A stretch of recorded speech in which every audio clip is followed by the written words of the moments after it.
This is Dr. Swapna.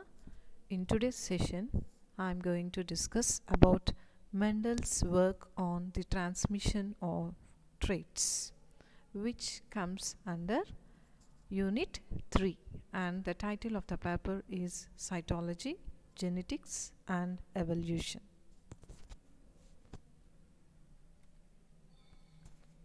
Okay, Mendel's work on the transmission of traits.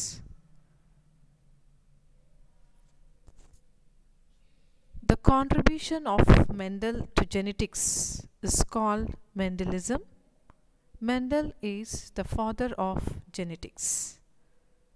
He was born in a peasant family in 1822 in Australia. He worked as a teacher.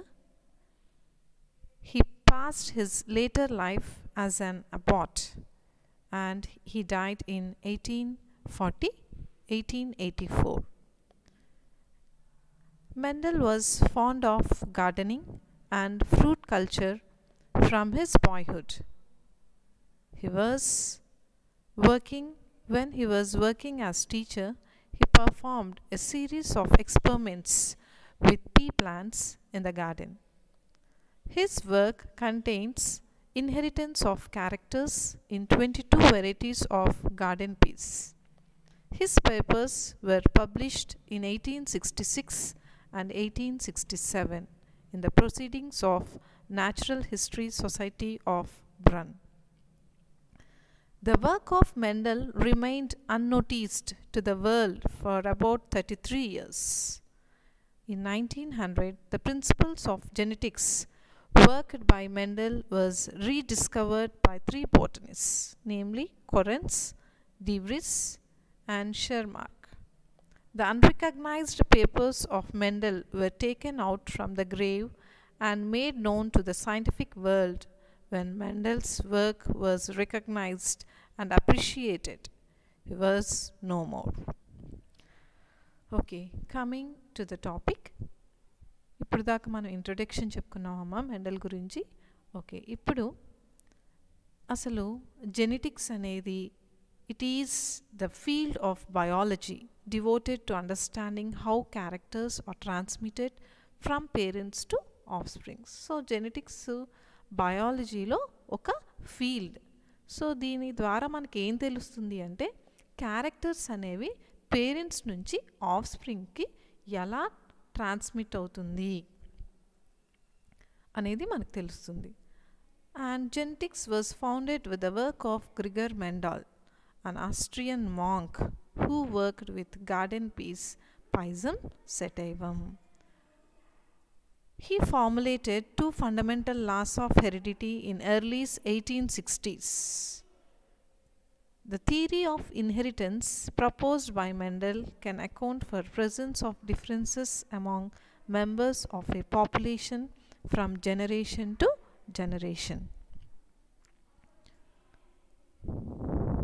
So Mendel వర్క్ని బట్టి మనకి ఏం తెలుస్తుంది అంటే ఒక generation నుంచి ఇంకొక జనరేషన్కి ఈ క్యారెక్టర్స్ అనేవి ట్రాన్స్మిట్ అవుతాయి. అంతేకాకుండా మనకి జనరేషన్ టు జనరేషను పాపులేషన్లో మనకి డిఫరెన్స్ కూడా కనిపిస్తుంది. And his work was unrecognised until 1990 వరకు కూడా ఆయన చేసినటువంటి వర్క్ అన్రికగ్నైజ్డ్గా ఉన్నిందనమాట. And he chose the garden pea Pisum sativum because peas were easy to cultivate. So ఈయన గార్డెన్ పీ ప్లాంట్ని ఎందుకు సెలెక్ట్ చేసుకున్నాడు అంటే Pisum sativumని ఇది కల్టివేట్ చేయడానికి చాలా ఈజీగా ఉంటుంది. అంతేకాకుండా had a short generation time, life span చాలా చిన్నది, and could be cross pollinated. అంతేకాకుండా దీన్ని క్రాస్ పాలినేట్ కూడా చేయొచ్చు. And Mendel studied 7 traits or characteristics. Each characteristic was represented in 2 contrasting traits. So ప్రతి ఒక్క క్యారెక్టర్కి 2 కాంట్రాస్టింగ్ ట్రేట్స్ అనేవి ప్రెజెంట్ అయి ఉంటాయి. Just like tall and short, or tall and dwarf. దాన్ని కాంట్రాస్టింగ్, పొట్టి పొడవు, ఇదేంటి కాంట్రాస్టింగ్ క్యారెక్టర్ అనమాట.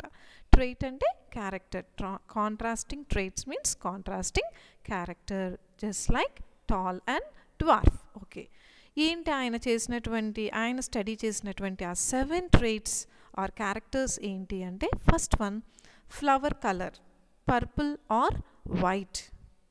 Second one flower position along స్టెమ్లో ఫ్లవర్ పొజిషన్ని తెలియచేస్తుంది, అది ఎక్కడుంది, యాక్సియలా టర్మినలా అని. అలాగే seed or pea colour, yellow or green. Seed colour అనేది కాంట్రాస్టింగ్ క్యారెక్టర్స్ ఏంటి ఇక్కడ, yellow or green. And seed texture or shape, round or wrinkle. Texture అంటే ఏంటి, మనం పట్టుకుంటే మనకి ఎలా తెలుస్తుంది అది రౌండ్గా స్మూత్గా ఉందా లేదంటే వ్రింకిల్గా ఉందా అని తెలియచేసేదాన్ని టెక్స్చర్ అంటారు. నెక్స్ట్ పాడ్ కలర్కి వచ్చేటప్పటికి green or yellow. Next pod appearance. Pod అంటే ఏంటంటే ఫలము అన్నమాట. Pod appearance or shape, inflated అంటే సాఫ్ట్గా ఉంటే దాన్ని ఇన్ఫ్లాంటెడ్ అంటారు. ఆర్ కన్స్ట్రిక్టెడ్ అంటే ఏంటంటే నొక్కులుగా ఉంటే దాన్ని కన్స్ట్రిక్టెడ్ అంటారు. నెక్స్ట్ ప్లాంట్ హైట్, లాంగ్గా ఉందా are short stems.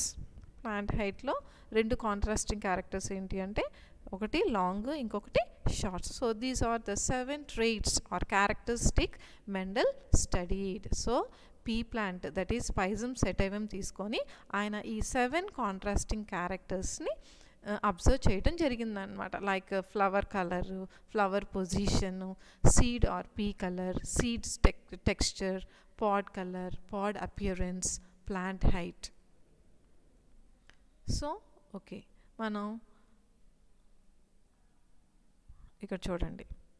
So stem length చెప్పుకున్నాం కదా, టాల్, డ్వార్ఫ్ అని. టాల్ అనేది డామినెంట్ క్యారెక్టరు, డ్వార్ఫ్ అనేది రెసెసివ్ క్యారెక్టర్.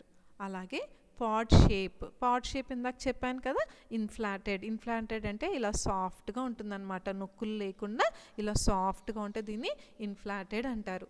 కన్స్ట్రిక్టెడ్ అంటే ఇక్కడ చూడండి, ఎక్కడెక్కడైతే గింజలు ఉన్నాయో అక్కడంతా కూడా కన్స్ట్రిక్ట్ అయి ఉంటుందన్నమాట, నొక్కులుగా ఉంటుందన్నమాట, దాన్ని కన్స్ట్రిక్టెడ్ అంటారు. నెక్స్ట్ సీడ్ షేప్ వచ్చేటప్పటికి రౌండ్గా ఉంటుంది, స్మూత్గా ఉంటుంది. ఇక్కడికి వచ్చేటప్పటికి ఇక్కడ వ్రింకిల్డ్గా ఉంటుందన్నమాట, ముడతలుగా ఉంటుంది. నెక్స్ట్ సీడ్ కలర్ వచ్చేటప్పటికి ఏ కలర్లో ఉంటుంది, ఎల్లో కలర్లో ఉంటుంది. ఇంకొక కాంట్రాస్టింగ్ క్యారెక్టర్ ఏంటి, గ్రీన్ కలర్లో ఉంటుంది. నెక్స్ట్ ఫ్లవర్ పొజిషన్ వచ్చేటప్పటికి ఇక్కడ ఏంటి, యాక్సియల్, అంటే యాక్సియల్ ఎండ్స్ నుంచి ఇక్కడ ఫ్లవర్ అనేది అరేజ్ అవుతుంది. ఇక్కడికి వచ్చేటప్పటికి ఓన్లీ టర్మినల్స్లో మాత్రమే ప్రెజెంట్ అయి ఉంటుంది. నెక్స్ట్ ఫ్లవర్ కలర్ వచ్చేటప్పటికి పర్పుల్, ఇది white. Next pod colour green colour, ఇది yellow colour. So he conducted crossing experiments between true breeding plants for the above 7 contrasting characters. So ఈయన ఎక్స్పెరిమెంట్స్ చేశాడు కొన్ని ఈ పైజమ్ సెటైవం ప్లాంట్ని క్రాస్ చేస్తూ. సో ఈ పైజమ్ సెటైవంలో కూడా ఆయన ట్రూ బ్రీడింగ్ ప్లాంట్స్ని తీసుకోవడం జరిగిందనమాట. Plants that are pure for a trait always produce offspring with the same trait. So plants ఒక క్యారెక్టర్కి ఇఫ్ దే ఆర్ ప్యూర్, ఆ క్యారెక్టర్కి అవి ప్యూర్ అంటే ఆల్వేస్ అవి ఆఫ్స్ప్రింగ్స్ని సేమ్ క్యారెక్టర్ తోటి ప్రొడ్యూస్ చేస్తాయి. Plants that are pure for a trait, that means plants that are pure for a character always produce offsprings with the same character అని అర్థం అనమాట. Mendel used cross-pollination between 2 strains and tracked each trait through F1 and F2 generations. So Mendel cross pollination జరిపి వాటిని F1 ఆ క్యారెక్టర్స్ని F1 జనరేషన్లో, F2 జనరేషన్లో track చేయటం జరుగుతుందన్నమాట, just like monohybrid cross. He also performed reciprocal crosses of pollen on stigmas. So reciprocal crosses అంటే ఏంటి అంటే, టాల్ ప్లాంట్ని షార్ట్ ప్లాంట్తో క్రాస్ చేయటం, అలాగే షార్ట్ ప్లాంట్ని టాల్ ప్లాంట్ తోటి క్రాస్ చేయడం. అంటే వీటి పోలెన్ తీసుకొచ్చి వాటి స్టిగ్మాస్ మీద వేయటం, వాటి స్టిగ్మాస్ మీద వీటి పోలెన్ని వేయటం, that is called as reciprocal crosses అంటారు. సో ఇంతటితో మీకు ఏమైనా డౌట్స్ ఉంటే you can call me or you can WhatsApp me. Thank you.